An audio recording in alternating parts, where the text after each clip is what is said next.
안녕하세요. 생명평화민주주의연구소 시민교육 채널 길에서 주최하는 좌담회 86세대를 통해 본 세대론과 계급 불평등에 오신 걸 환영합니다. 저는 오늘 이 좌담회의 사회를 맡은 정치철학자 김만권이라고 합니다. 오늘 이 좌담회는 이제 스스로를 동네 사회학자라고 부르시죠. 예, 조영근 선생님이 쓰신 나는 글을 쓸 때만 정의롭다라는 책의 한 챕터인 투쟁에서 경쟁으로 달려온 86세대의 학형에게에서 비롯되었습니다. 이 자담회에 앞서 관련해서 조영근 선생님께서 이 강의도 해주셨는데요. 오늘은 조영근 선생님의 책과 강의가 다루고 있는 기득권 세력이 된 86세대에 대한 어떤 비판적인 평가에서 시작해서 이 4.19 세대론 같이 우리가 역사 속에 존재했던 청년 세대론, 그리고 더 나아가서 이런 세대론적 접근이 그 자체로 유효하고 의미 있는 것까지 함께 좀 이야기해보는 시간을 갖도록 하겠습니다. 우선 오늘 대담의 주역이신 조영근 선생님 소개해드리겠습니다. 예. 네, 안녕하십니까. 동네 사회학자 조형근입니다. 사회학을 전공하고 있고요. 대학에서 가르치고 공부하고 하다가 참 너무 요즘 대학이 힘들죠. 다들 공감하실 텐데 저도 힘들어서 그냥 사표를 내고 동네를 근거지로 동네에서 세상을 바라보면서 공부하고 강조하고 함께 이야기하는 그런 사회학자, 동네 사회학자 조영근입니다. 예, 이 대담에 앞서서 강의도 하셨는데요. 오늘 강의는 좀 어떠셨는지, 그리고 강의에서 좀 전달하고 싶었던 메시지가 어떤 것이었는지 아주 간략하게, 뒤에 많이 이야기해야 되니까 간략하게 이야기해 주셨으면 좋겠습니다. 제가 세 가지 주제로 강의를 했는데 세 주제를 지금 다 얘기하면 오래 걸릴 것 같고, 이 주제와 관련해서 86세대가 바라본 86세대론, 비판과 해명이라고 제가 이야기를 했는데요. 자기 비판의 관점에서 86세대가 기득권 세력이 됐다, 이런 이야기를 했고요. 근데 그 86세대는 예를 들면 베이비붐 세대와 같은 의미에서의 그런 세대가 아니다. 베이비붐 세대는 오늘날 60대 전부 다지만 86세대는 50대 전부가 아니고 50대 중에서 극히 일부다. 당시 명문대 나온 아마도 10%는커녕 5%도 안 될 만한 이런 사람들인 것이고, 그런 의미에서는 동년배 인구 집단을 전체적으로 일컫는 코호트 세대라고 볼 수 없는 네트워크를 가진 그런 세력이고, 그런 의미에서 보면 이분들이 기득권화된 건 맞는데, 마치 86세대라고 하는 50대와 20대 청년 세대가 대립한다, 50대가 20대를 착취한다, 이런 식의 태도는 우리 사회의 근본적인 문제를 잘못 보게 만드는 그런 오해를 불러일으킨다, 이런 이야기를 했습니다. 예, 86세대가 바라본 86세대라는 점에서 좀 흥미로운 지점이 있고요. 그리고 우리가 기존에 알고 있는 어떤 86세대에 대한 어떤 편견들이, 그리고 어떻게 보면 그런 관점들이 오히려 문제의 본질을 제대로 보지 못하게 만든다라는 이야기이신 것 같습니다. 그 이야기가 정말 그런지에 대해서는 저희들이 좀 더 이제 자담회를 통해서 이제 풀어가보기로 하고요. 그리고 이 이야기를 좀 더 치열하고 좀 깊게 해보기 위해서 대담자 한 분을 모셨습니다. 여러분이 너무나 잘 아시는 이 21세기 세대론을 열었다고 할 수 있는 88만 원 세대의 저자이신 박권일 선생님을 모셨습니다. 예, 박권일 선생님 소개해 주시죠. 네, 안녕하세요. 박권일이라고 합니다. 조영근 선생님은 동네 사회학자라고 하셨는데, 저는 최근에는 이제 미디어 사회학자라고 스스로 소개를 하기도 하고, 그냥 작가라고도 소개를 하고, 어쨌든 좀 걸쳐져 있는 범위가 아카데미와 저널리즘 중간 정도 됩니다. 그래서 일종의 경계에서 애매하게 활동을 하고 있는 사람이고요. 최근에는 이제 책 쓰고 강의하고 그런 활동을 하고 있습니다. 예, 박권일 선생님 이렇게 경계에서 애매하게 활동하고 계시다고 그러는데 저도 그렇기 때문에 같은 처지에 있는 사람으로서 아주 박권일 선생님 뵐 때마다 반갑습니다. 그리고 요즘 박권일 선생님은 한국의 능력주의라는 책으로 엄청난 주목을 받고 계십니다. 주변의 반응이 어떤가요? 주변 일단 강연이나 강의가 많아지긴 했습니다. 그래서 작년, 재작년에 강의를 많이 다니고 있고요. 최근에 이제 이 능력주의와 관련해서 여러 이제 비판 서들이 많이 나오고 있고, 저도 그런 붐에 어쩌다 보니까 편승을 하게 되어서 많은 분들의 주목과 관심과 비판을 또 받으면서 또 고민들도 많이 하고 있는 중입니다. 네. 예. 근데 이게 우리가 한국의 능력주의를 저도 뭐 읽어봤지만 이 한국의 능력주의가 요즘의 세대론과 어느 정도 밀접한 좀 관련을 가지고 있다라는 생각이 좀 듭니다. 그리고 옆에서 이제 계신 조영근 선생님께서 사실은 한국의 능력주의에 대한 서평도 쓰신 걸로 제가 맞아요. 알고 있는데요. 네, 네. 이거 어떻게 보셨는지요? 내가 서평을 2번 쓴 사람입니다. 그 제 서평과는 아무 상관없이 뭐 큰 상도 받으시고 큰 정말 한국 사회에 중요한 화두를 던지셔서 제가 아마 서평 중에 한 군데서 그런 이야기를 썼던 것 같아요. 능력주의 이야기가 한국에서 논란이 된 지가 여러 해가 흘렀는데 아직도 제대로 된 본격적인 저작이 안 나왔다. 이제 박건일 선생이 썼으니까 이제부터는 논쟁하면 된다. 제가 이제 그렇게 얘기를 썼는데요. 여러 논점들을 많이 제시를 하셨어요. 그래서 이제는 단지 이제 능력주의라는 게 중요한 프레임이다. 이런 얘기 자체가 중요한 게 아니고, 불평등을 바라보는 여러 가지 프레임들이 있잖아요. 시각이 있고. 능력주의라고 우리가 한국 사회 불평등을 바라봤을 때는 어떤 효과가 있는가. 또 예컨대 자산 불평등이라든지 이런 것들과 결합했을 때 능력주의의 위상이나 그것의 효과는 어떤 것이냐. 이런 얘기로 저희가 이제 한 걸음 나갈 때가 저는 됐고, 그 한 걸음 나가게 된데 굉장히 중요한 디딤돌을 놓아주셔서 제가 늘 감사하게 생각합니다. 아유, 예. 가분한 칭찬 늘 감사드리고 예, 있습니다. 뭐 가분한 칭찬이 아니라 최근에는 아주 중요한 상도 받으셨습니다. 아, 예, 중요한 뭐 제가 상금도 많이 받으신 걸로 알고 상금도 있습니다. 많이 받으신 걸로 제가 알고 있습니다. 예, 그럼 훌륭한 뭐 책 저자시고요. 자, 그러면 오늘 본격적으로 저희 자담을 좀 시작해봤으면 좋겠는데요. 근데 그 전에 좀 딱 하나 처음 시작하실 때는 이제 선생님께서 그냥 지나가는 말로 어쩌다 동네 학자처럼 이야기하셨는데 동네 사회학자처럼 이야기하셨는데 어떻게 동네 사회학자가 되셨는지 이야기를 좀 들어보면 저희들이 본격적으로 이 이야기에 들어가는데 조금 더 유용하지 않을까라는 생각이 듭니다. 아, 예. 제대로 짚으셨는데. 이게 길게 얘기하기 시작하면 한정없이 길어지기 때문에 많은 맥락은 생략하고 간단하게 말씀드리겠습니다. 제가 이제 대학에 몸을 담았었는데 오랫동안 비정규직 교수, 계약직 교수로 있다가 나이 들어서 50 넘어서 느닷없이 생각도 못하게 정규직 교수가 됐어요. 솔직히 열심히 정규직 교수가 되기 위해서 애를 많이 쓰시고 됐어야 하는 분들이 못 되는 경우도 많은데 저는 그렇게 보면 50 넘어서 됐더라도 사실 운은 좋았던 편인데 그 이전에도 알고는 있었지만 지금 한국 사회의 대학이 이렇게 보통 사람들이 보기에는 굉장히 편해 보이지만 사실 그렇지가 않습니다. 잘 아시겠지만 굉장히 경쟁 체제가 심해졌어요.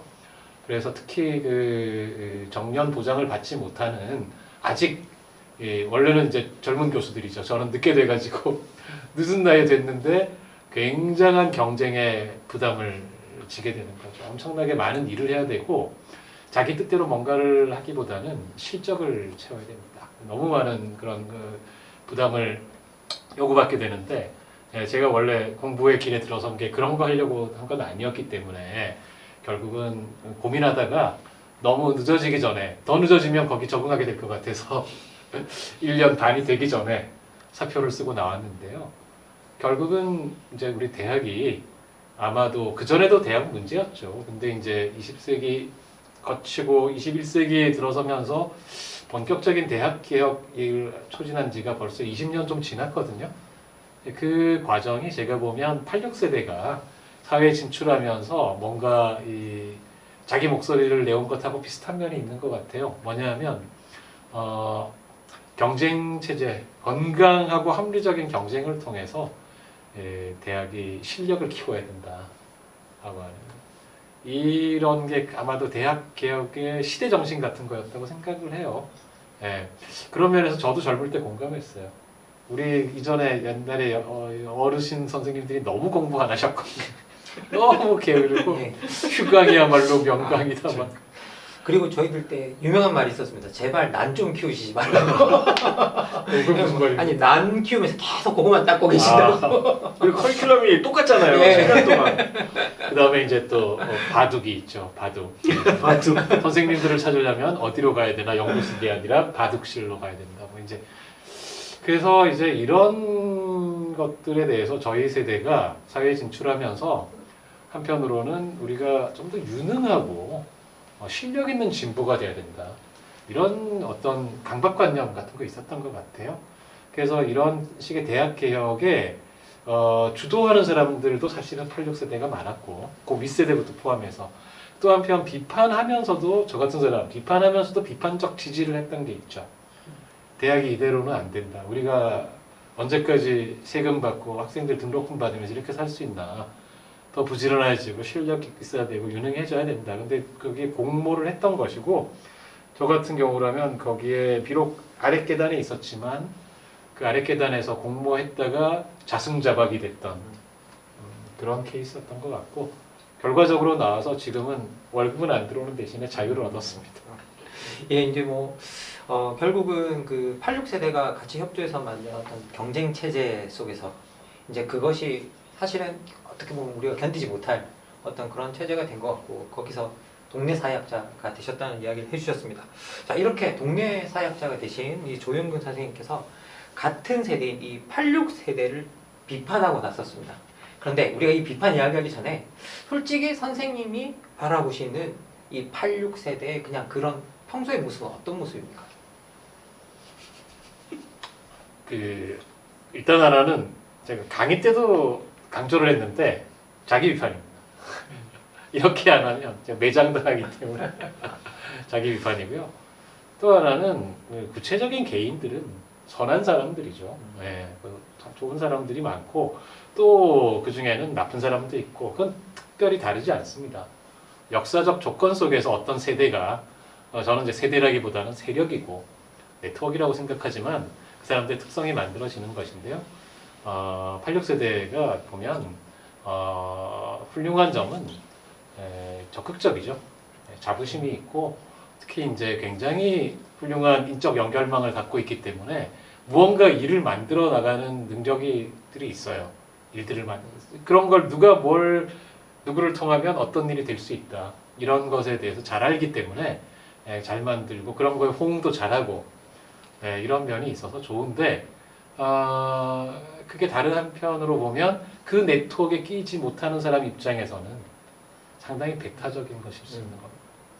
제가 사실은 좀 늘 주의한다고 생각하면서 살고 있었는데 언젠가 한번 시민운동 같이 이렇게 하는 사람들 사이에서 이야기를 하다가 어떤 분 선배한테 사실은 저희는 단 한 번도 그런 시민운동 같이 하던 사람들 사이에서 소위 말하는 학번을 물어보고 대학이 어딘지 한 번도 이야기해 본 적이 없었어요. 몇 년 동안 같이 지내면서 여행도 여러 번 다니고 그랬는데도 절대 그런 얘기 금기시하는 분위기에서 안 했는데 그날따라 그분이 저희 집에 놀러까지 와서 동네 같이 밤 10시에 술 먹자 그래가지고 마음이 좀 풀어져가지고 문득 그분한테 얘기를 한 거예요. 형은 근데 몇 학번이세요? 그랬더니 그분이 나는 대학에 간 적이 없어. 그러는 거예요. 바로 공장에 갔다. 그 순간 제가 크게 이제 이 실수했구나. 제가 크게 사과를 했더니 평소에 안 그런 줄 알기 때문에 괜찮다. 그리고 무수히 너무나 늘 당하는 일이기 때문에 자기는 괜찮다. 이렇게 말씀을 하시더라고요. 그래서 그런 일들을 사실은 당하는 사람들이 그 말을 잘 못해요. 이렇게 학번 이야기하는 사람들은 너무 편하게 그 이야기를 막 하는 거예요. 막 하고 당연한 것처럼. 그렇지 않은 사람은 그 말을 할 수 없습니다. 우리 86세대의 많은 선한 의지로 가득 찬 개혁적 시민들께서 사실은 자신의 본의와는 다르게 어떤 사람들의 말을 못하게 한다라고 하는 사실을 깨달아 보는 것도 좋을 것 같아요. 제 이야기입니다. 예, 뭐 능동적이고 적극적이지만 뭐 때로는 그 네트워크에 끼지 못하는 사람들에게 배타적인 어떤 그런 세대일 수 있다라는 말씀해 주셨고요. 박건희 선생님 어떠십니까? 이게 뭐 선생님이 경험하신 86세대나 뭐 인상이 있다면? 저는 이제 좀 더 적나라하게 86세대에 대해서 얘기할 수 있는 그런 밑에 다음 세대죠. 저는 X세대이고요. 76년생이니까 이제 이 소위 말하는 저보다 또 86세대와 좀 더 가까운 강경대 세대라고 90년대 초반에 대학을 다닐 세대도 있는데 김학훈 선생님 아마 그 세대일 겁니다. 그 세대와 같이 이제 86세대들을 보면서 친한 선배들을 같이 보면서 이제 대학 시절을 보내고 그 이후에도 활동을 했던 세대인데요. 한마디로 86세대를 정의를 하자면 개인적으로는 다 좋아하는 선배들이 많아요. 그런데 이분들의 특징이 뭐냐면 내로남불이에요. 그러니까 본인들의 삶은 보수적이고 말은 항상 진보적이에요. 그래서 이제 나중에 제가 직장 생활을 하고 이러면서 이제 제가 직장 생활할 때는 86세대들이 빠른 경우에는 데스크를 하거나 저는 기자 출신이어서 이제 언론사를 다녔는데 데스크를 하거나 뭐 팀장을 하거나 하는 정도의 나이대였는데 어쨌든 조직에 책임을 지는 자리였는데 항상 책임을 진다고 얘기를 하지 않고 진보적인 어떤 워딩만 날리는 거예요. 근데 정작 이제 사고가 터지면 책임은 밑에 있는 애들이 다 지는 그런 일들이 굉장히 많았죠. 그래서 주로 이제 제가 겪은 86세대들, 어쨌든 제 경험칙입니다만 주관적인 생각은 이분들은 말이 많이 앞선다. 그리고 결국은 이제 어떤 면에서는 그 생활의 보수성과 이념적인 어떤 진보성이 항상 괴리가 되는 그런 느낌을 많이 받았고요. 일본에서도 사실은 전공투 세대 중에서 이제 이시카 마스미라는 저널리스트가 있는데 그분이 이제 쓴 어떤 책에서 전공투 출신의 특히 이제 일본의 사회당 지향의 지식인들을 생활 보수주의자라고 부른 적이 있었습니다. 저는 86세대들 역시도 일본의 소위 말하는 단카이 세대의 진보적인 이 사회당원들처럼 약간의 어떤 그런 생활 보수주의적인 측면들이 굉장히 있었다라고 생각을 하고 있습니다. 네. 이게 뭐 말은 되게 진보적인데 실제 생활에서는 되게 보수적인 어떤 네, 성향을 네. 띠는 어떤 그런 가부장적이기도 하고요. 가부장적이기도 입으로는 페미니즘을 얘기하는데 실제 행동은 술자리에서 이런 곳에서는 굉장히 가부장적인 아, 모습을 보이고 예. 뭐 저는 아까 말씀드린 그 강경대 세대, 소위 저희들이 낀 세대라고 부르는데 그렇죠. 완전 낀 예, 세대죠. 완전 낀 세대, 네. 예, 낀 세대로서 뭐 제가 말씀을 드리자면 저 같은 경우에는 이 86세대에 대한 이해도 깊었던 것 같아요. 왜냐하면 그 86세대의 진보성이나 그리고 어떤 세상을 바꾸자고 하는 의지나 이런 것들을 상당히 높게 평가했었고 항상 그 세대들을 좀 부러워했던 느낌도 있었고요. 이제 그런데 이게 시간이 지나면서 좀 바뀌었던 것 같아요. 저도 이제 인상이 좀 바뀌어가는 시기들이 있는데 가장 결정적인 사건은 한 번은 제가 이제 그 90년대 약간 중후반 학번에 있는 동료 한 명이 저희들이 술자리에서 그 이야기를 하더라고요. 이제 80년대의 그 선배들이 다 86세대들이 정의를 독점해 버려서 뒤에 우리들은 뭐 할 게 없다 라고 그렇게 이야기를 이제 하면서 이제 화를 내면서 이야기를 했었는데 처음에는 어떻게 보면 뭐 따라가는 세대가 적극적이지 못해서 그런 건 아니었나 라는 생각도 좀 많이 들었었거든요. 근데 좀 시간이 지나면서 여러 활동을 하면서 좀 많이 느낀 건데 우리 86세대들은 특히 60년대 초반 중반에 이제 출생하셨던 분들은 대부분 다 어떤 진보적인 기관이나 뭐 이런 기관에서 30대 후반에 다 소장들 하시고 뭐 다 그러셨어요. 근데 지금은 30대 후반의 학자들이 와서 뭘 한다? 그럼 아무것도 모르는 애들이에요. 그리고 쟤네들이 뭘 알아서 한다는 거야? 그리고 쟤네들이 뭘 알아서 뭘 하겠다는 거야? 이제 그런 태도들. 그리고 제일 이제 좀 화가 나는 건 뭐냐면 우리가 해봐서 아는데 다 해보신 거죠. 30대부터 한 20년을 해보셨으니까 어떤 기관의 짱을. 그러면 뭐 다 해보신 거예요. 그러니까 우리가 다 해봐서 아는데 이거 하면 안 돼. 근데 시대적 맥락은 변했고 같은 일이라도 좀 해보고 싶은데 그리고 뭘 못 배워도 좀 뭐 우리가 실패하면서 우리 스스로 좀 깨닫고 싶은 것도 있는데 그걸 못하게 하세요. 그래서 사실 많은 진보적 단체에서 솔직히 진보 여기 인정하실 겁니다. 50대 초반들이 막내인 경우가 많았어요. 예, 정말 이게 이렇게 표현하면 되지만 마지막 그걸 뭐 진보적 운동을 하는 40대 후반이라든지 이 정도가 세대 정말 많습니다. 그리고 지금도 많다고 생각이 좀 들거든요. 그래서 좀 뭐라고 해야 될까요? 시간이 지나면 지날수록 실제 86세대들이 어떤 민주화의 어떤 선봉에 있다가 시간이 지나면서 어떤 그런 기득권 세력으로 자리 잡아가는 건 맞았다라는 생각이 어느 정도. 선생님 말씀드리니까 갑자기 생각나는 게 저희 집에 있는 굉장히 기념비적인 책자가 하나 있습니다. 제가 말지 기자 출신인데 그 월간말에서 별책 부록으로 예전에 준 책이 있습니다. 한국을 이끌어가는 386 리더라는 책이 있습니다. 그 책을 보면 우리가 알만한 모든 386 세대들이 거기 다 있어요. 전화번호부와 뭐 주소 이런 것들까지 다 나와 있고 이분들이 그때 당시에 어떤 직책이 있었는지 어떤 일을 하고 있는지 학계, 언론계 뭐 망라해서 다 있는데 그분들이 그때도 선생님 말씀하신 것처럼 그때도 그 조직의 중추에 있었고 지금도 여전히 그 조직의 리더로 있는 경우들이 많아요. 그러니까 몇십 년을 이제 좀 속된 말로 해먹고 있는 거죠. 그러니까 사실은 그 밑에 있는 세대들이 아무리 오래 있어도 그 조직에서 계속 막내인 거예요. 그런 측면이 분명히 있긴 하죠. 예. 이제 이렇게 그런 생활을 이제 어떻게 보면 아주 이제 그리고 더 큰 문제는 뭐냐면 어떤 조직이 새로운 뭐 이렇게 세대가 들어오면 그 세대들이 또 그 우리 86세대와 일하다가 이제 다 뭐 어쨌든 우리가 해봐서 안다고 계속 그러고 뭐 새로운 시도를 못하게 하고 어떤 그런 것들을 못하게 하니까 거기에다가 적응을 못해서 계속 나가요 또. 그렇죠. 예, 계속 나가서 어떻게 보면 어떤 그 진보적인 민주화 세력 쪽에 저 같은 경우에 이제 정말 솔직히 말씀드리면 새로운 사람들이 리크루팅이 안 된다라는 그거는 거기에도 되게 중요한 원인이 있지 않나. 라는 생각이 좀 들게 됩니다. 자, 이제 제가 저희들이 이렇게 비판적으로 좀 이야기했는데요.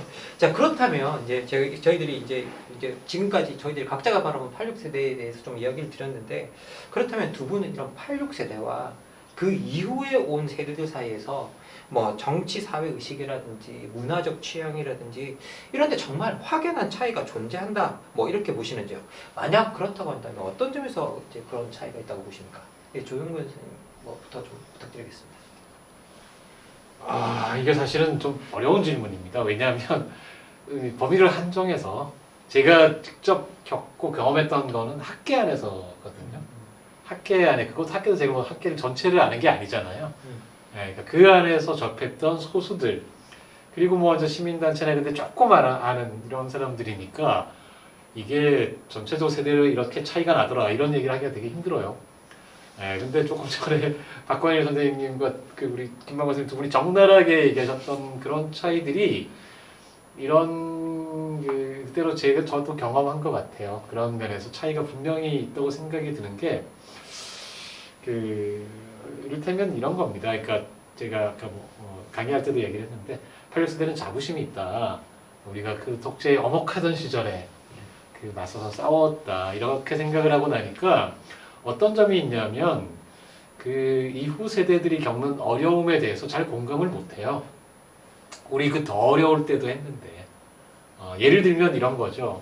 그 학계 같으면은 시간 강사 문제가 심각하잖아요. 비정규직 시간 강사 문제 심각합니다. 근데 86세대는 사실은 그런 점에서 보면 그 중간쯤에 끼어 있어요. 70년대 학번 세대 분들은 나중에 대학 졸업 정원제 이런 걸로 팽창할 때 다 그냥 너무 빨리 다들 교수가 되셨어요. 근데 대신 숫자가 적습니다. 86세대는 굉장히 많아요. 대학원 가고 공부한 사람들이 굉장히 많아서 그 전반부 세대들은 그렇게 샥 해서 다 정규직 교수가 되셨고 저같이 중간쯤부터 약간 뒷세대들은 딱 크게 막히면서 빨리 정규직 자리 못 잡고 이런 분들이 많은데 그래도 이제 나중에 나이가 많이 들어서는 제가 아까도 누차 말씀드렸지만 86세대는 그 세대 인구 전체가 아니고 명문대 소위 이런 출신들이기 때문에 나중에는 어떻게든 자리들을 많이 잡았죠. 저처럼 이런 좀 늦게라도 결국은 자리를 잡고 특히 이제 남성들은 대부분 남녀 차이도 큰데요. 그러고 나면 이제 그 이후에 90년대, 뭐 2000년대 이후에 우리 학문 후속 세대라고 불리는 좀 더 젊은 세대들이 학위를 받고 자리를 잡기 위해서 노력을 하다가 좌절하는 경우 되게 많거든요. 부딪히는 일들이 생겨요. 이 후배들이 이제 고민과 어려움을 토로할 때가 있으면 86세들이 잘 이해를 못해요. 야, 난 더 오래 고생했어. 야, 네가 공부하려고 하는 게 목적이지 정규직 교수가 되려고 하는 게 목적이야? 이런 일들 모두가 그렇다는 건 아닙니다. 그런 태도들의 저변에 이런 차이들이 좀 있어요. 그래서 좀 그거는 둘 사이를 비교하면서 어떤 시절이 더 어려웠다. 이런 식으로 대조할 것이 아니고 86 시절에는 사실은 학계 안에 소위 말하는 당시 이제 제야 연구소라고 표현을 했던 이런 공부하는 네트워크가 강력하게 있었고 우리가 뭔가 이런 일을 통해서 뭔가 새로운 공부를 통해서 새로운 실천을 할 수 있고 이런 전망이 나름대로 있었죠. 집합적인, 집단적인 실천을 하는 틀들이 있어서 덜 외로웠어요. 네. 근데 이후에는 그런 게 잘 안 됩니다. 잘 아시겠지만 그런 연구소들이 존재를 해도 아까 막내다라고 이런 얘기하셨는데 젊은 사람들이 계속 안 들어오고 그러면서 이제 계속해서 그런 움직임이 성장해 나가면 우리 후속 세대들도 희망을 가질 수 있죠. 뭔가 이렇게 계속 하다 보면 꼭 대학의 정규직 교수가 못 되더라도 내가 의미 있는 일을 할 수 있고 뭔가 인정받을 수 있고 이런 어떤 희망을 가질 텐데 그런 게 점점 이렇게 약화되니까 거기에 대해서 고통을 토로할 수밖에 없는데 제가 학계에 있었던 사람으로서 그 범위 안에서 말하자면 그런 점에서 86세대가 자원을 독점한 건 아닌데 이후에 그걸 재생산하고 이후의 세대들이 함께 누릴 수 있게 하는 데에 대해서 별로 책임감이 없었어요. 저는 그건 뚜렷하게 자기 비판 받아야 되는 일이다. 저도 조영호 선생님 말에 동의를 하는 부분이 이제 어떤 뭐 학자들은 86세대 한국 사회 자원을 독점을 해서 한국 사회 불평등이 심해졌다 이런 주장을 하기도 하지만 저는 거기는 동의를 하지 않습니다. 그런 부분들은 실증적으로 증명되지 않은 부분들인데 다만 이제 제가 86세대에 대해서 느낀 건 저는 이제 언론계 출신이어서 그 기자들 사이에서 이제 어떤 생활을 했잖아요. 거기서 이제 86세대들을 보면서 느낀 거. 그리고 최근에 제가 겪은 에피소드가 하나 있는데 최근에 언론노조에서 주최한 어떤 토론회에 갔어요. 토론회에서 이제 저도 있었고 86세대의 주류 방송사 기자도 있었고 또 80년대생, 90년대생 기자들이 다 나와 있었던 거예요. 여성 기자도 있고.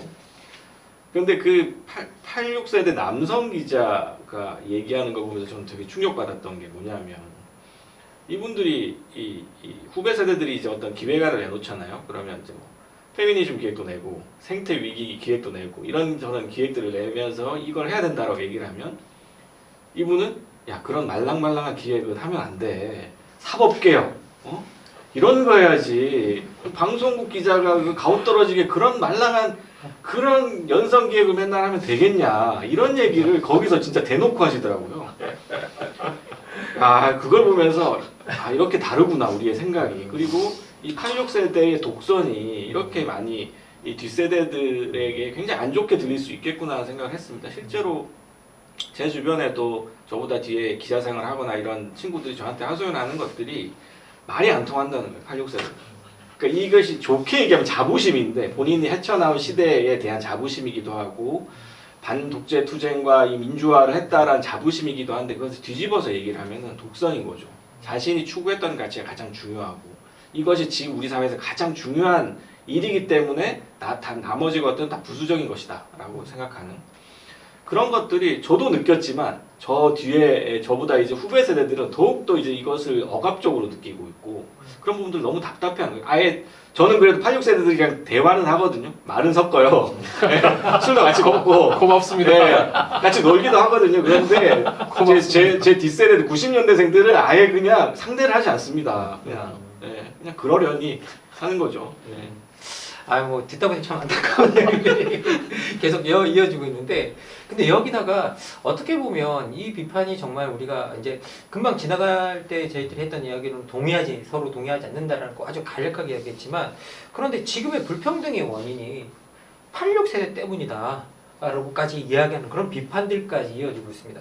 두 분께서는 왜 지금의 불평등의 원인이 86세대다라고까지 이렇게까지 비판받는 지점은 왜 이렇게 나온다고 생각을 하시는지요?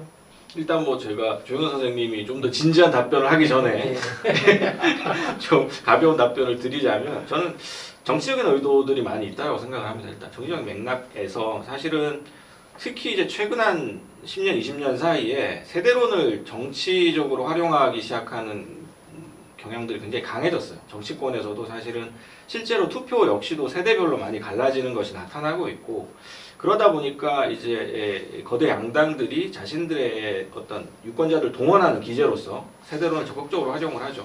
예컨대 이제 보수 정당들은 60대 이상의 나이든 세대를 많이 동원을 하려고 하고 또 그 동원하는 와중에 이제 젊은 세대들 특히 이제 최근 들어서는 20대들을 포섭을 해서 86세대를 공격해서 일종의 포이론, 세대 포이론 같은 담론들을 만들어내는 것이죠. 그 얘기를 가장 이제 최근에 많이 했던 것이 이준석 전 대표, 국민의힘 대표였죠. 그런 방식으로 사실은 굉장히 정치화되어 있는 세대론으로 많이 이 86세대의 비판이 제기가 되고 있고, 물론 그런 뭐 학문적으로 진지한 어떤 비판이나 이런 이제 세대 불평등론들도 있긴 있었지만, 대다수는 좀 정치적으로 많이 변질되었거나 왜곡된 방식으로 유통이 되었다라고 생각을 하고 있습니다. 네, 선생님 어떠십니까? 네, 이게 말씀드리기가 쉽지 않은 면이 있는 게 김만호 선생님께서 다행히 앞부분에 잘 터주신 게 저는 86세대 자기 비판하는 입장이거든요. 근데 이게 자칫 잘못하면 왜곡돼요. 야, 86세대 자기들이 생각해도 저렇게 나쁘대더라. 그래서 이제 이런 식으로 활용이 되는 거예요. 그러니까 제가 강연에서도 얘기를 했는데 앞에 강의에서도 얘기를 했습니다만 86세대가 기득권이 된 건 맞는데 이 사람들이 뭐 굳이 이야기하자면 상위 중산층이지 우리 사회의 지배를 하는 핵심 세력은 아니에요. 아니 그 재벌이 엄연히 이 사회를 지배하고 있는데 이런 그 뭐 이를테면 테크노크라트 같은 사람들 이런 사람들이 이 시스템 자체를 만들고 좌지우지하는 사람들은 아니죠. 이제 제가 주목하는 바는 86세대가 그런 면에서 보면 어떻게 보면 한국 사회가 그야말로 신자유주의 개혁을 통해서 경쟁 지향적인 사회로 바뀌어 나가던 시절에 그 초입의 젊은 피로 이 기성사회에 유입이 되면서 어떻게 보면 민주주의와 능력주의가 결합된 세대예요. 민주주의 지향자인데 능력도 발휘해야지. 그게 유능한 진보라는 표현이죠. 예. 우리는 유능해. 실제로 유능한가는 별개 문제로 그런 능력주의적인 태도들, 경쟁, 공정한 경쟁, 기회의 평등 속에서 우리 공정하게 경쟁하는 세상을 만들자. 근데 이게 사실은 86세대는 경쟁에 자신이 있거든요. 자긴 경쟁에서 이겨본 사람들이에요. 아까 말씀드렸지만 그 소수 명문대 출신들입니다.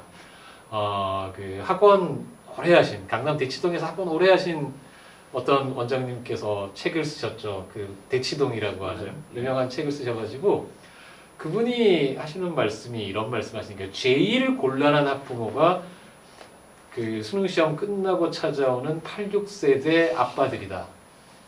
이 아빠들을 설득을 할 수가 없다. 왜냐하면 이 아빠들이 맨날 하는 말이 이거라는 거예요. 나는 혼자서 했는데도 다 됐는데 그렇죠. 왜 이렇게 힘들게 일해야 되냐고. 나는 혼자 교과서만 봐도 서울대 갔는데 너는 왜 못 가니? 이러는 거죠. 그래서 86세대 아빠들한테 현재 다른 입시 제도를 설명하고 왜 컨설팅이 필요한지, 왜 자녀에게 관심이 필요한지를 설득할 길이 없다는 거예요. 자기는 늘 인생에서 성공해 왔다. 근데 그 과정에 아까도 말씀드렸지만 훨씬 다수의 사람들은 성공하지 못했거든요. 그게 86세대는 잘 안 보여요. 그게 제가 86세대의 가장 큰 문제라고 생각해요. 그래서 나는 심지어 민주주의도 그렇게 할 수 있다고 생각하는 거예요, 이 사람들.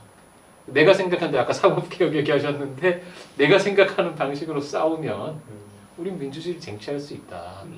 그러니까 이 세상에는 다른 존재들이 있고 어떻게 그걸 잘 할 수 없는 사람들이 있고 내가 이만큼 목소리를 내는 만큼 다른 사람의 목소리가 가려진다라고 하는 이 입체성이랄까요? 세계의 입체성을 인식하는데 저희 동무 가까운 선후배들이 잘 못해요. 이거는 저희가 가장 반성해야 되는 지점의 선생님 하나다. 말씀하신 것처럼 이게 86세대들이 늘 승리해온 세대, 그렇죠. 정치적으로 승리해온 세대였기 때문이기도 한 것 같아요. 그 시절 네. 용어로 이야기하면 늘 승리적 관점으로 그죠. 세상을 바라보았기 때문에 어떤 데모가 끝나도 항상 승리적 관점으로 평가를 하던 세대였는데 저는 다르거든요. 저는 90년대 중반에 대학을 가서 학생운동을 했는데 이겨본 적이 없어요.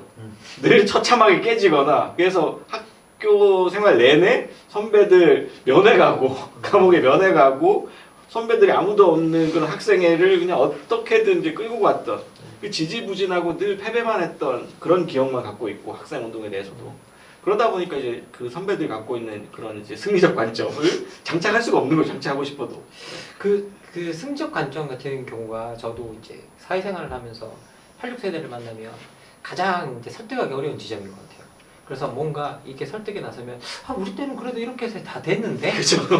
하고 이제 말씀을 하시고 그리고 그 이후에 무슨 뭐 좀 좌절하거나 아니면 좀 그리고 약간 패배주의도 아니고 어떤 그것에 대해서 그게 아니라 좀 다른 방식도 있지 않겠는가라고 제시했을 때 자신이 승리해온 방식에 대한 믿음이 너무 강하기 때문에 다른 길이 있다라는 것에 대해서 인정은 하지만 그렇다고 그 길이 옳은 길은 아니야. 그렇죠. 라는 식의 태도를 너무 많이 취하기 때문에 사실 대화를 하기 위해서 이게 됐다고 뭐 인정은 한다는데 그런데 그 글은 우리가 어찌까지 안 됐어 라고 말씀을 하시고 계시기 때문에 우리가 정말 소통을 하고 있는 건가? 라고 이제 느끼는 어떤 뭐라고 벽 같은 게 분명히 있었던 것도 사실이라는 생각이 듭니다. 자, 지금까지는 저희들이 뭐 이렇게 86세대에 대해서 집중적으로 좀 많이 이야기를 해왔는데요. 근데 우리 86세대뿐만이 아닙니다. 우리 역사를 돌이켜보면 계속 세대로는 있었던 것 같아요. 우리 뭐 1920년대 개조론도 있었고, 그리고 우리 60년대로 들어오면 4.19 세대들의 세대론, 4.29 세대론도 있었고, 그리고 이제 80년대는 뭐 86세대가 있고, 그리고 2000년대 들어오면 그 유명한 88만 세대론이 있고요. 그래서 우리가 여기 이렇게 돌이켜보면 계속 이제 세대론이 있는데, 근데 이 세대론의 공통점이 하나 있습니다. 항상 청년들과 연결이 되어 있는 부분이 있거든요. 왜 이렇게 우리 세대로는 청년들에 집중하고 있고 청년들과 연결되어 있는지 어떻게 생각하시는지 좀 의견을 말씀해 주셨으면 좋겠습니다. 1910 제가 연도로까지 막 헷갈리는데 15년째 책에 다 있는데 15년, 16년 뭐 아무튼 고무렵쯤에 이광수가 쓴 글에 그런 내용이 있어요. 우리는 조상도 없는 사람들이다 이런 표현을 써요. 우리가 조상이 없다라는 얘기합니다. 되게 고아의식, 이광수 세대들의 고아의식 이런 표현을 쓰는데 그 시기가 뭐냐면 나라를 잃은 세대잖아요. 나라를 잃었고 자기 앞 세대들의 정당성이 총체적으로 붕괴를 해버렸어요. 뭔가 본받을 만한 게 없어요. 그래서 고아 없이 성장한 세대들인 거예요. 근데 이게 재미있는 것은 20세기 내내 반복된다고 생각합니다. 20세기 내내 청년 세대들은 애비 없는 자식이 되는 거죠. 물론 이제 애미도 포함이 돼야 되는데 늘 그 시절은 가부장노 사회니까 애비라고 하는 걸로 이제 아비에게 반발하고 아비 없는 자식처럼 굴고 결국은 기성세대와 싸우는 청년 세대가 뭔가 사회의 변화를 상징하는 이런 변화가 계속 일어나거든요. 계기적인 변화가. 제가 왜 그랬을까를 생각해보면 제일 큰 거는 일단은 아까 뭐 조금 전에 식민지, 나라 잃은 이런 거. 그 다음에는 우리가 분단과 전쟁, 그 다음 군사독재 이런 거잖아요. 또 달리 이야기하면 이 사회의 변화를 이끌어 나갈 만한 정통 보수 세력도 없고 다 무너졌잖아요. 그 세력은 완전히 권위가 무너졌고 그런데 또 이를테면 변화하는 사회를 새롭게 이끌어 나갈 예를 들면 부르주아 시민 계급 혹은 노동 계급 이런 식의 집합적인 주체가 제대로 형성이 안 돼요. 한국 사회가. 그렇지 않습니까? 굉장히 이 형해화된 시민사회, 그 다음에 뭐 노동운동과 좌파는 완전히 소멸되고 멸종되고 이런 상황 속에서 그나마 대학이라는 공간을 중심으로 청년이라고 하는 이 세대가 일단 뭐 생물학적으로 청년 세대가 워낙에 에너지가 있고 기존의 기성세대에 대해서 반발하기 쉬운 이런 특성을 가진 데다가 자기들이 볼 때 본받을 앞 세대가 없잖아요. 뭐가 없잖아요. 기성의 권위가 없고 그런 시점에서 청년들이 좀 더 두드러지게 그런 변화를 선도하는 역할을 좀 맡았던 것 같아요. 제 생각에는.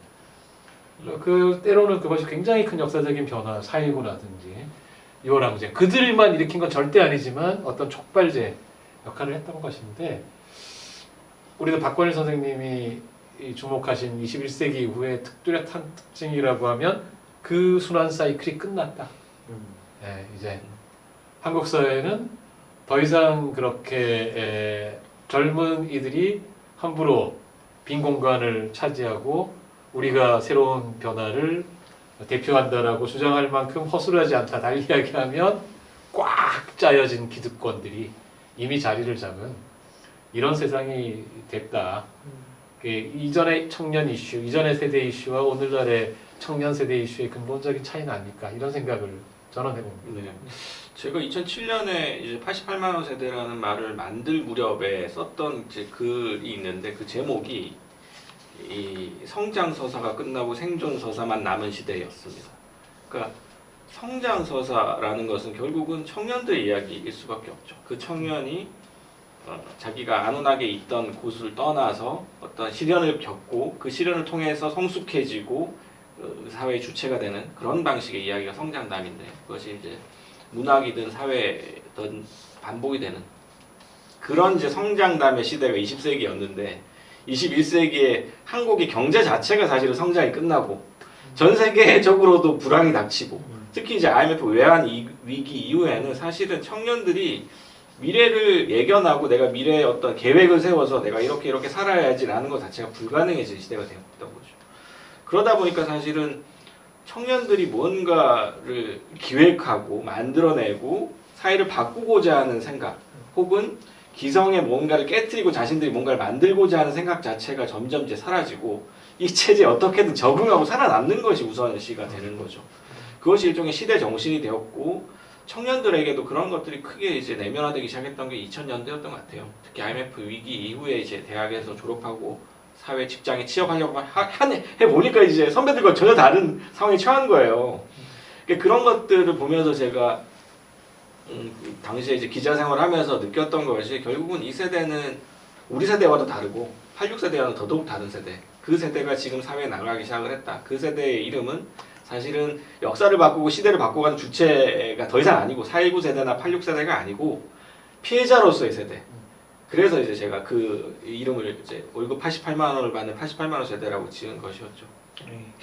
사실 이제 우리가 진짜 우리가 청년 세대로 생각해 보면 청년들과 많이 연결되어 있는데 20세기의 청년 담론은 다 청년들이 세계를 바꾸는 주역의 담론이었다고 한다면 21세기에 들어온 청년 담론은 뭔가 패배자들의 담론 아니면 이게 적합한 표현이 아니라면 뭔가 여기서 승자들은 현상 유지를 바라고 예, 그리고 패자들은 야, 여기서 우리가 세상을 뭐 결국은 바꿀 수 없어라는 약간 체념이 섞여 있는 어떤 그런 담론으로 연결되어 있었던 부분은 되게 분명한 것 같고요.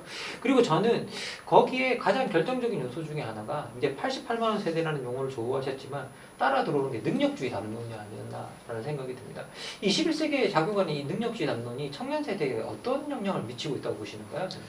그 사실은 이 능력주의 담론도 여러 가지 부침이 있는데 저도 이제 책을 쓰면서 공부를 하고 자료를 찾아보면서 이것이 하루아침에 생긴 건 아니다. 사실은 결국은 굉장히 오랜 역사적인 축적 과정을 거쳐 온 이제 이데올로기인데 사실은 또 21세기 들어서 강화된 측면들이 분명히 있죠. 신자유주의 이념들이 한국 사회에 굉장히 폭력적인 방식으로 외삽되면서 그런 것들이 결국은 이제 청년 세대들의 생각에도 상당히 많이 영향을 준 거죠. 게다가 지금 청년 세대들 같은 경우에는 대학에서 사회화가 되지 않습니다. 대학에서 과거에 이제 우리가 지금까지 계속 얘기하고 있는 86세대들의 엘리트들은 사실은 대학에서 제2차 사회화가 된 사람들이거든요. 일종의 의식화라고 얘기했던.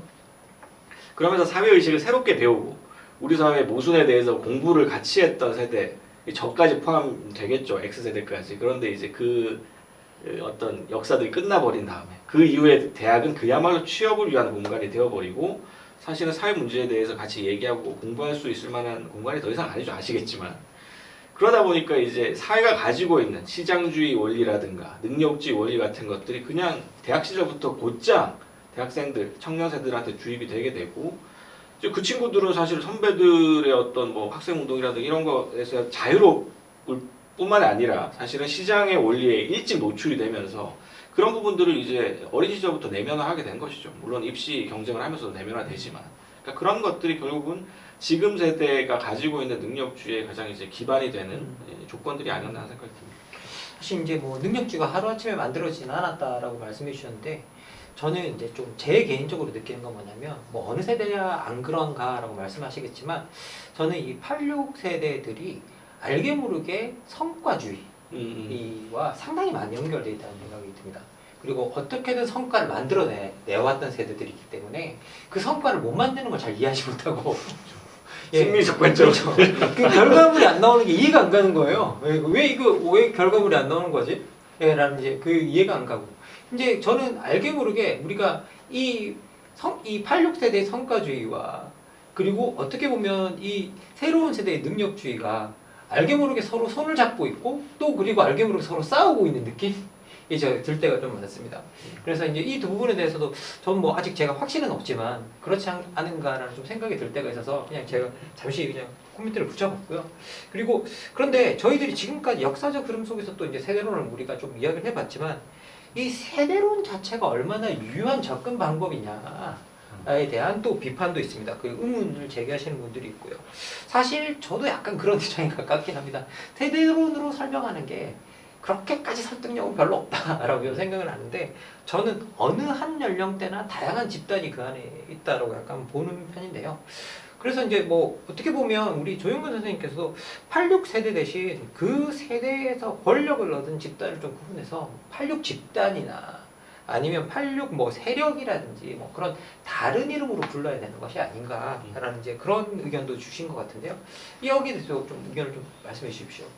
제가 인생에 몇 가지 후회하는 것 중에 하나가 386이라는 말이 처음 그 세상에 인구에 회자되던 90년대 중후반 아까 말지 이야기 하셨는데 말지는 굉장히 큰 역할을 했습니다. 당시에 그렇죠. 보수 언론 쪽에서 먼저 띄우긴 했는데 그거를 그야말로 히트 상품으로 만든 건 말지의 그 특별호였고요.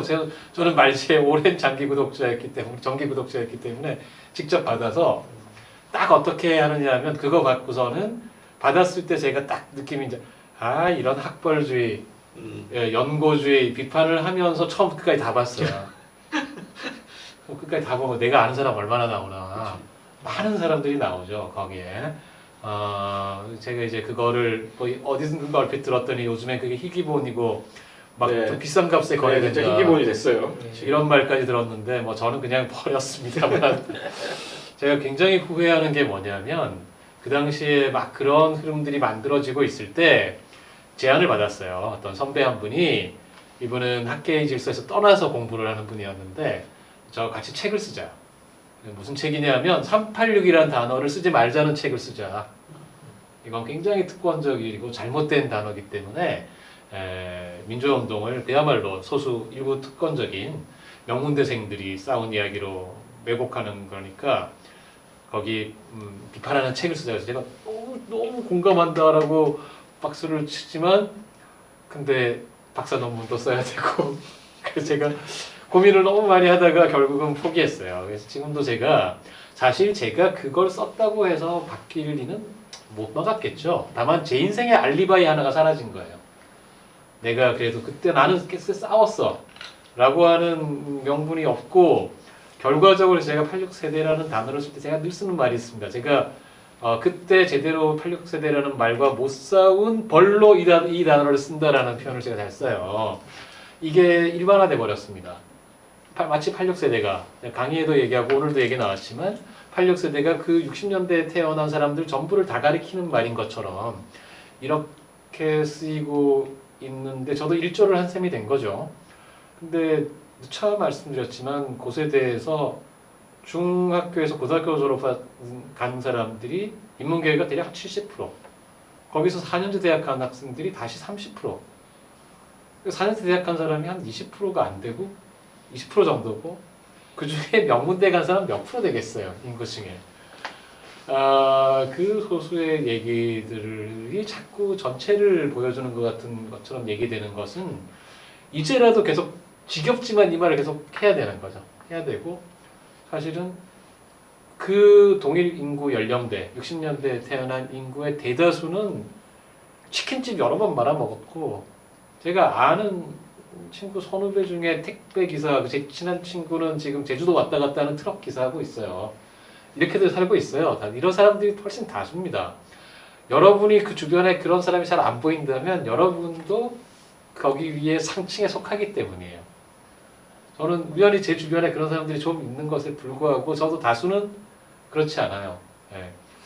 그래서 저는 우리 사회의 세대론이 늘 세대 간의 어떤 불평등 문제라든지 어떤 세대가 특권을 갖고 있다 이런 식으로 논의가 될 것이 아니라 그 세대 안의 차이, 그 세대 안의 차이라 하면 세대 안의 건물주 자식과 자기가 알바해서 살아야 되는 청년과 또 예컨대 여성과 남성 사이 차이, 86세대 차이 사실 심각하거든요 그 시절에는. 맞습니다. 예. 근데 거의 얘기가 안 돼요. 거의 얘기가 안 돼요. 86세대에 심지어 4년제 대학을 졸업했어도 여성이 걸었던 길과 남성이 걸었던 길은 다를 수밖에 없거든요. 이런 게 그냥 퉁 쳐지는 것은 굉장히 잘못됐고 이제부터라도 그런 이야기들을 계속 발굴해내고 거기 주목하는 게 우리가 해야 될 일이 아니냐 맞습니다. 저도 큰 틀에서 완전히 동의를 하는 얘기고 한 가지 덧붙이자면 최근에 이제 MZ 세대라는 말 많이 쓰지 않습니까? 그쵸. 예, MZ 세대라는 말을 하면서 또 86세대랑 같이 또 그 묶어가지고 86세대는 이렇고 MZ 세대는 이렇고 이런 얘기들을 너무 쉽게 한단 말이죠. 예, 저는 이런 조어들을 일단 우리가 안 써야 된다라고 생각을 합니다. 그러니까 사실은 M세대, 밀레니얼 세대와 Z세대를 다 아우르는 말이 MZ세대인데 이걸 아우르게 되면 쉽게 제가 표현을 하자면 걸그룹을 치면 핑클이랑 에스파가 같은 세대예요.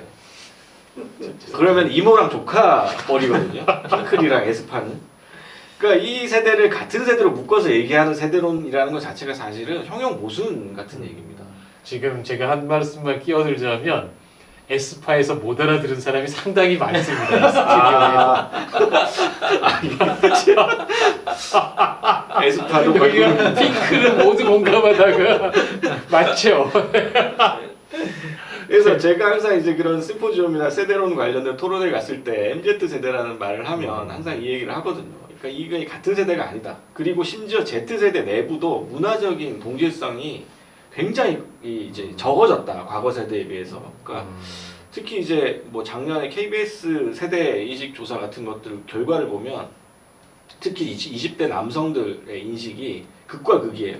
그러니까 예컨대 그 자기가 경제적으로 못 산다고 생각하는 남성하고 자기가 잘 산다고 생각하는 남성 간의 이 인식 격차가 엄청나게 커요. 저는 그거를 이제 소시오패스부터 마더 테레사까지가 같은 세대에 포함되어 있다라고 같은 집단에 포함되어 있다고 얘기하는데 굉장히 큰 이질성을 보여주는 세대가 지금 Z세대 남성, 특히 20대 남성들이고 그런 면에서 봤을 때는 사실은 X세대나 뭐 86세대나 뭐 강경대 세대에 비해서 지금 젊은 세대일수록 세대 내부에 굉장히 이제 균질성이 없는 갈갈이 쪼개져 있는 문화적 차이도 굉장히 큰 세대인 거죠. 이제 그 세대들은 사실은 자기가 하고 있는 게임 커뮤니티가 어디냐에 따라서 다 달라요. 정치 의식도 다르고 사회 의식도 다르고. 그러니까 처음에 자기가 게임을 어디서 시작했느냐에 따라서 자기 정치 의식도 완전히 달라지는 거예요. 극과 극으로. 그러니까 이런 특성들을 좀 이해를 하고 세대에 대한 문화적인 이야기들도 해야 된다라고 생각을 하는 거죠. 사실 이제 저는 이제 이 이야기를 할 때도 각 세대 내에도 계급이 다르고 그리고 이제 뭐 이거는 뭐 어느 세대나 적응이 좀 된다고 이야기를 할 수 있지만 또 그리고 한편으로 들어오면 최근에 또 그 청년 세대를 보면 그 안에 또 젠더 갈등이 아주 깊게 또 자리 잡고 있고 그래서 고려해야 될 요소들이 너무 많아지는 것 같아요. 근데 만약 우리가 세대론을 여전히 유효한 단문으로 만약에 본다고 한다면 우리가 이 세대론을 이야기할 때 좀 자세하게 좀 세부적으로 좀 고려해야 될 요소가 있다라고 한다면 그게 어떤 걸 좀 더 우리가 고려해 봐야 될지 좀 언급할 게 있으면 언급해 주셨으면 감사하겠습니다.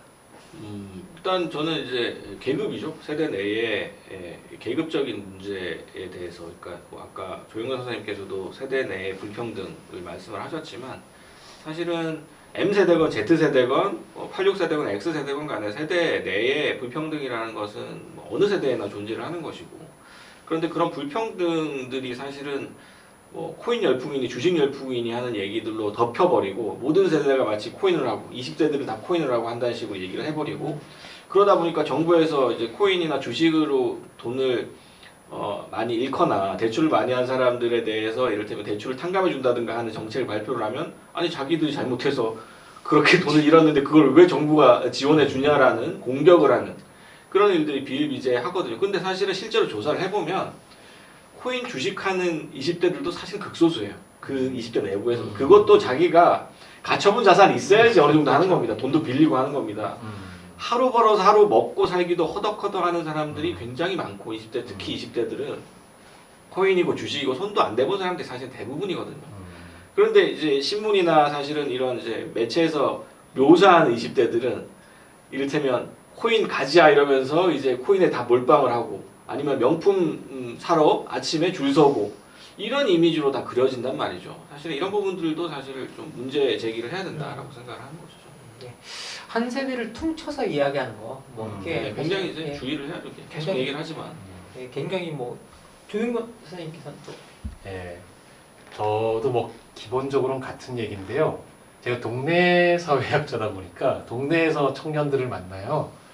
동네에서 청년들 만나는 청년들이 뭐 다른 청년들은 아닌데 조금 더 많은 면을 좀 볼 수 있죠. 일단 제가 대학에서 저희 학생이었던 청년들을 만나는 거하고 또 좀 다른 면이 있는 거예요. 우선 하나는 대학에 가지 않은 청년들이 있습니다. 저희 동네 협동조합 책방 같이 하는 열심히 하는 친구가 있는데 대학을 가지 않았어요. 그래서 이제 한 24살 정도 됐는데 동네에서 어떻게 한번 잘 살아볼까 하고 하면서 저희 협동조합 서점에서 열심히 같이 일을 하면서 여러 가지를 같이 하고 있어요.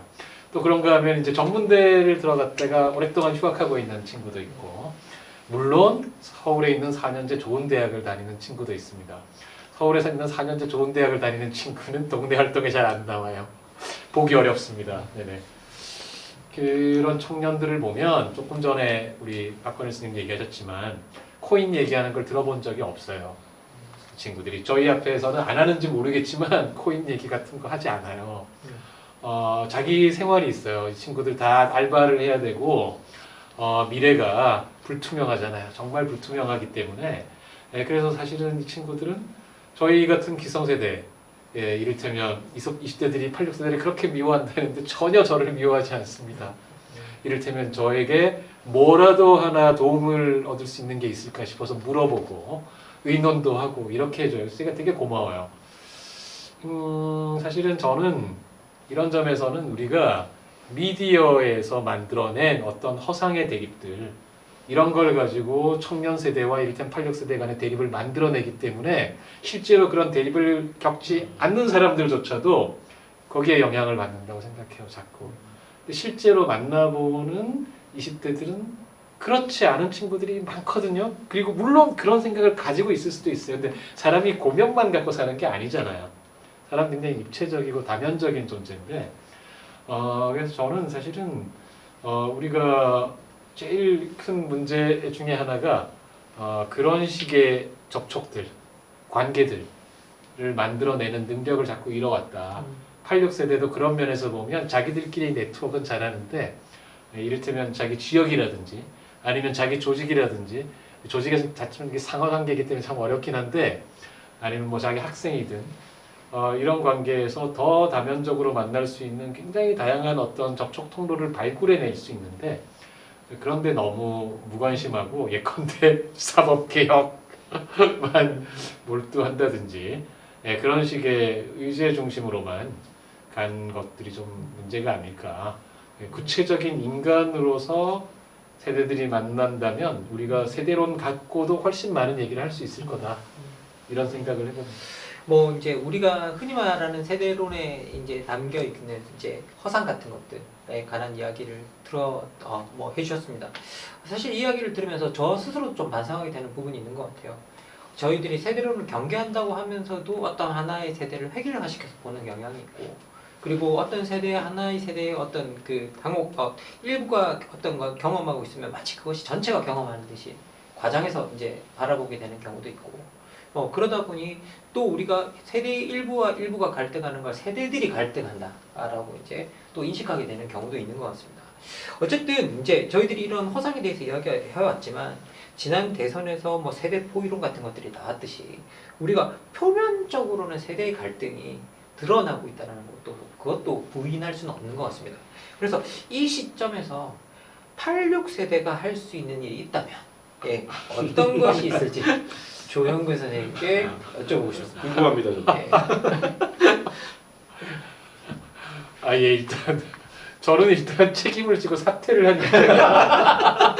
입장이야. 이미 저는 사퇴를 했기 때문에 다른 분들한테 사퇴를 촉구할 수는 없고 86세대 용태론 뭐 이렇게 말씀을 드릴 수는 없는 거고 이게 약간 딜레마가 있긴 합니다. 86세대가 뭘 안 하면 제일 좋겠어요. 사실은 뭘 자꾸 하면 뭘 하면 이게 어쩔 수 없이 지금 시점에서는 모든 조직이든 이런 모임이든 이런 데서 리더의 입장에 있기 때문에 이분들이 뭔가 하겠다고 나서면 그게 결국은 사실은 강압이 돼요.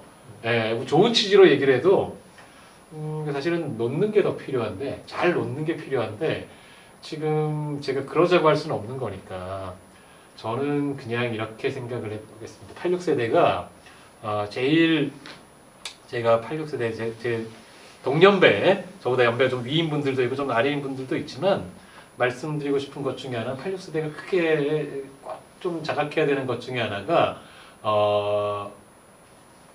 우리는 기득권자다.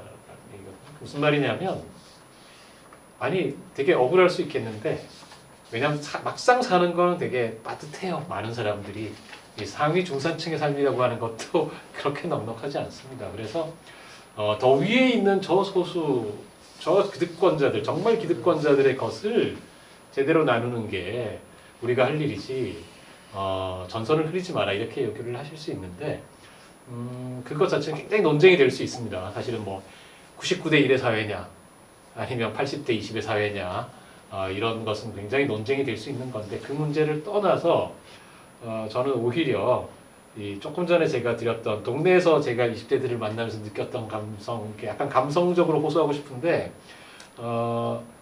내가 뭘 하려고 하면 할수록 사실은 오히려 내가 내 아래에 있는 사람들에게 부담이 되고 권력이 된다라는 걸 생각을 해보면 그 사람들이 할 수 있게끔 뭔가 도와주는 역할을 찾는 게 저는 필요하다고 생각해요. 근데 그거를 구체적인 역할을 찾기 힘들잖아요. 그러면 저는 굉장히 정치적으로는 과감하고 혹은 또 지지받기 어려운 주장일 수도 있겠지만 증세 얘기를 해야 돼요. 상위 중산층이 증세를 해야 된다. 이를테면 뭐 종부세는 지금 뭐 없애라고 난리도 돼서 언론들이 강남에 집 가지신 우리 86세대들은 내가 종부세를 기어코 더 내겠다 얘기하시고 그 다음에 우리 소득세도 지금 소득세 과표 구간이 너무 낮잖아요. 예, 상한선 더 올리고 그 다음에 더 세율 올리고 한계 세율 더 최고 세율 더 올리고 이런 이야기들을 곧 조만간 나도 은퇴할 텐데 막 생각해서 걱정이 되시긴 할 텐데 그래도 집 가지셨으면 주택연금 받으시면 기본 생활 됩니다. 조금 나눌 생각을 해야 된다. 우리 세대가 이게 될지 안 될지 그냥 드리는 말씀을 진심으로 우리 세대는 열심히 싸웠지만 그만큼 정말 많은 보상을 얻은 세대입니다. 그것을 나누자라고 할 나이가 충분히 됐다. 이제 그것을 마지막 86세대의 과업으로 생각해보면 어떨까 이런 생각을 해요. 네.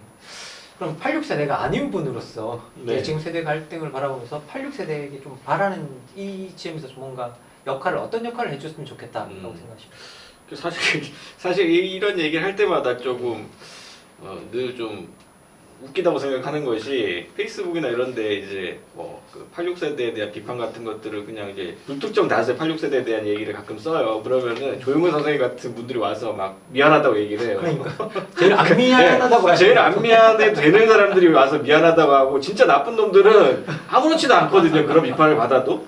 사실은 그래서 비판이라는 것이 제대로 관역을 향해서 가지 않는 거죠. 이런 식의 비판이. 정말로 실명구판을 하지 않는 이상. 사실 조영근 선생님 할 만큼 하셨죠. 정규직 교수를 때려치고 나왔다는 것 자체가 사실 굉장히 큰 용기가 필요한 일이고 저도 그때 당시에 칼럼을 읽고 굉장히 감명 깊게 읽었습니다만은 저는 86세대가 필경사 바틀비처럼 아무것도 하지 않는 것을 택하는 것도 중요한 거라고 생각을 하고요. 조영근 선생님 말씀처럼 세금을 더 내자라고 하는 것도 되게 중요하다고 생각합니다. 제가 봤던 데이터가 있는데 그 캔자스대 김창환 교수가 블로그에 올렸던 데이터였는데 한국은 미국과 불평등의 양상이 다르다고 얘기를 하면서 미국은 글자 그대로 1대 99의 사회에 가깝지만 한국은 중간에 있는 중산층과 하위층의 격차가 미국보다 굉장히 심각한 사회다라고 얘기를 하시더라고요. 그것이 이제 데이터가 얼마나 신뢰도가 있는지는 좀 더 따져봐야 되는 문제입니다만 저는 일리가 있는 얘기라고 생각을 해요. 특히 한국 같은 경우에는 중산층과 중산층 이하의 격차가 특히 외환 위기 이후에 실제로 많이 벌어졌거든요. 그러다 보니까 사실은 이 종부세 논란 같은 것만 하더라도 중산층이 굉장히 많이 반발을 하고 있는 상황이고 120만 명이 내게 됐다고 국민세래요. 한국경제신문에서 헤드라인을 뽑았는데 지금 우리나라 인구가 지금 5,200만 명 정도 되는데 120만 명이 종부세 낸다고 국민세랍니다. 그러니까 이런 것들이 얼마나 과장되어 있는가. 경제적인 부담에 대해서 사람들이 얼마나 과도하게 왜곡해서 받아들이고 있는가. 그리고 최상에 있는 부자들과 자신들을 얼마나 동일시하고 있는가, 이런 부분들, 선망하고 있는가, 이런 것들을 적나라하게 드러내는 현상이라고 생각을 해요. 그런 부분들에 있어서 저 역시도 저를 포함해서, 저는 집 한 채도 없는, 아파트 한 채도 없는, 서울 시내 아파트 한 채도 없는 사람이긴 합니다만은, 나이 들고 있는 사람들이 그런 것들을 세금을 더 내겠다라고 얘기하는 것이 결국 맞는 태도인 것 같아요. 예, 두 분 이야기를 들으면서 이제 결국 우리가 어떤 하나하나의 어떤 그런 것보다는 정말 우리가 어떤 그 권력을 가진 어떤 하나의 팔육 집단이라고 한다면 어떤 사회에서 중요한 핵심적인 지위를 차지고 부와 소득을 가지고 있다고 한다면 이제 세금 내는 것에 저항하지 않고 우리가 좀 낼 건 내자라고 이제 그렇게 이야기를 해주셨습니다. 저도 사실은 어떻게 보면 이게 첫 스텝이 아닐까라는 생각이 들고요. 그런 것들이 어떻게 보면 우리가 86 세대들이 가장 바래왔던 민중 이야기를 사실 86 제일 많이 했던 세대라고 저는 생각합니다. 어떻게 보면 민중과 만나는 세상이 되지 않나라는, 좀 민중과 지식인 그리고 민중과 그리고 정의로운 세대가 만나는 어떤 하나의 첫 스텝이 아닐까라는 생각이 듭니다. 자, 오늘 이제 그 지금까지 조영근 선생님이 쓰신 나는 글을 쓸 때만 정의롭다라는 책의 한 챕터에 나오는 이제 투쟁에서 경쟁으로 달려온 86 세대 학형에게라는 하나의 짧은 에세이에서 저희들이 아이디어를 얻어서 세대론을 가지고 이야기를 해봤습니다. 여러분 들어보신 세대론은 어떻습니까? 오늘 이제 그 저희들이 나눈 세대론은요, 세대와 세대의 갈등을 격화시키거나 세대 사이를 나쁘게 만든다거나 특정한 한 세대가 나쁘다라고 이야기하고 싶었던 건 전혀 아닙니다. 그런 의도에서 뭐 그런 이야기를 하고 싶은 건 전혀 아니고요. 저희들이 이 세대 이야기를 하는 건 우리가 서로를 좀 더 이해하고, 그리고 우리가 세대론을 이야기한다고 할지라도 막연하게 이야기하는 것들이 아니라 우리가 진짜 해결해야 될 곳이 어디고 진짜 우리가 풀어야 할 곳이 어딘가를 서로 잘 이해하자는 취지에서 이 세대론에 관한 이야기를 조영근 선생님과 박권진 선생님 두 분을 모시고 이야기를 해보았습니다. 자, 오늘 이제 저희들이 자담회가 이제 다들 시간인데요. 오늘 소감 한마디씩만 해주셨으면 좋겠습니다. 어쨌든 저는 그 조영근 선생님의 책 정말 재미있게 잘 읽었고, 또 김학원 선생님과 조영근 선생님 이렇게 같이 모이는 자리가 사실은 되게 행복합니다. 두 분 다 굉장히 제가 좋아하는 선배이자 지식인이고, 그 두 분과 같이 이제 이야기 나눌 수 있는 것만으로도 굉장히 행복했던 시간이고, 세대 담론과 관련해서 사실은 저희 세 명이 그렇게 의견이 다르지 않기 때문에 사실은 같은 얘기가 동반복적으로 좀 이야기가 나오긴 했는데요. 사실 이 정치적으로 많이 앞으로도 계속 나올 거기 때문에 이 세대 담론에 대해서는 우리가 앞으로도 더 많은 이야기를 할 기회가 있을 것 같고, 그래서 그때도 선생님들과 같이 한번 이야기를 나눌 수 있었으면 하는 생각을 해봅니다. 오늘 즐거웠습니다. 이렇게 우리 박관일 선생님이 좀 전에 얘기하신 것처럼 이렇게 두 분과 함께 얘기를 할 수 있어서 저도 되게 기뻤어요. 근데 보시는 분들 입장에서는 이거 짜고 치는 뭐 아니냐고 이렇게 생각하실 수도 있는데 그 맞습니다. 뜻이 아무래도 좀 통하는 분들하고 얘기를 하고 싶었고요. 제가 참 파란을 일으킨 제목을 달고 나는 책 쓸 때만 정의롭다, 글을 쓸 때만 정의롭다, 이렇게 책을 냈는데 86세대로서의 자기 비판이라는 측면이 그 책에 이제 좀 여러 군데에서 이야기를 하고 있는 내용이기도 합니다. 근데 이제 뭐 그것만 있는 건 아닌데요. 아무튼 그 책을 내고 나면 이제 자기 책에 대한 반응이 궁금하잖아요. 그래서 이제 그 책에 검색을 해보고 하게 돼요. 그래서 좋은 말 써주신 분들 글을 읽으면 기분이 좋아지죠. 뭐 사람이 저도 뭐 그런 평범한 사람이어서. 근데 그런 누군가 평이라기보다는 뭐 짧게 썼어요. 반성하는 나를 전시하는 책이다. 이렇게 썼더라고요. 근데 사실 저는 그걸 보고 공감했습니다. 반성하는 나를 드러낸 책이다. 나 이렇게 반성하고 있어요. 끝으로만 말씀을 드리자면 반성하겠다는 86세대가 너무 없어서 한 명쯤은 그래야 될 것 같다는 생각에도 그렇게 했던 것이고요. 전시라고 욕을 먹더라도 그런 이야기를 우리가 좀 부끄러워하지 말고 너무 상처받는다고 생각하지 말고 좀 얘기를 했으면 좋겠다. 이런 바람을 갖고 있습니다. 뭐 이렇게 그 시대를 바라볼 때 시대와 자신을 분리시켜서 하는 반성이 얼마나 진실할까, 관한 생각도 좀 해봅니다. 그래서 결국은 그 시대를 이야기하는 사람들은 자기 반성이 따라올 수밖에 없다라는 생각이 듭니다. 그래서 이게 자기 반성이 들어가 있다고 해서 자기 반성의 전시다라고 하는 건 어떻게 보면 아니, 모든 반성문이 다 전시죠. 그러면 안 보여주면 전시가 안 되는데. 이게 참 그 조금은 부당하지 않을까 저는 개인적으로 그런 생각은 들고요. 좀 심하네. 예, 그건 사실은 개념적으로 맞지 않다고 생각합니다. 왜냐하면 어떤 시대에 대한 반성을 하고 있고 자기가 그 시대의 일부인데 자기 반성이 없다면 그것이 정말 거기에 어떤 그 반성의 진실성이 있을까? 그리고 한 가지 덧붙이자면 조영근 선생님의 이번 책은 사실은 뒷부분이 더 재밌어요. 네, 맞습니다. 앞부분에 사실 86세대 얘기한 부분 솔직히 얘기하면 다 아는 네. 얘기이고요. 그 출판사에서도 이제 앞부분에 대해서 조금 더 포커스를 맞춰서 마케팅을 하신 것 같은데 사실은 조영근 선생님의 사회학자로서 역량이 굉장히 잘 드러난 부분이 후반부에 나온 내용들이거든요. 그렇죠. 네. 한국 사회에 대한 그 시각이라든가 관점이라든가 분석이 사실은 그 책의 백미인데 너무 묻힌 것 같아요. 그래서 그 부분에 대해서도 앞으로 기회가 되면 같이 한번 얘기해 볼 기회가 있으면 좋겠습니다. 고맙습니다. 네, 사실 개인적으로 제가 조윤근 선생님께 말씀드렸던 부분도 그겁니다. 이게 결국 이거 세대론으로 우리가 하나? 다 그 책에 훨씬 더 다른 좋은 이야기가 많은데 결국 우리가 세대론 이야기로 가야 되나? 라는 좀 생각이 들어서 좀 아쉬운 부분이 있었습니다. 나머지 부분에 대한 이야기를 할 수 있는 기회가 있었으면 좋겠고요.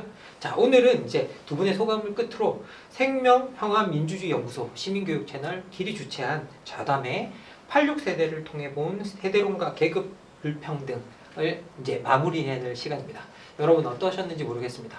오늘의 이 시간이 우리가 살아가는 어떤 그 시대에 대해서 다시 한번 같이 고민해보고 그리고 우리가 세대론을 좀 낭비하지 않고 오용하지 않는 방식으로 좀 이해하는 계기가 되었으면 좋겠다라는 생각이 듭니다. 오늘 나와서 말씀해주신 두 분 조영근 선생님 그리고 박건진 선생님께 진심으로 감사드리고요. 그리고 저 사회자 김만건도 물러가도록 하겠습니다. 예, 감사합니다. 감사합니다. 고생하셨습니다. 고맙습니다.